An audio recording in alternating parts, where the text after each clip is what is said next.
मी केस कापली होती, एवढी छोटी झाली होती ना, मला नाही वाटत मम्मी मला घरामध्ये घेईन.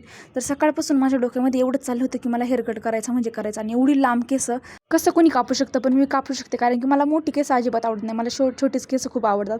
पण मम्मी ते मला कापून देते नाही, त्याच्यामुळे मी आपली मोठीच थोडीशी ठेवते. तिथं गेल्याच्यानंतर हेअर वॉश केलं, त्याच्यानंतर मास्क वगैरे लावला होता, थोड्या वेळ बसले. त्याच्यानंतर मी माझाच गुंता काढत होते कारण की दुसऱ्यांनी जर का गुंता काढला तर उगाच केस वाढतं, त्याच्यामुळे गुंता वगैरे काढला.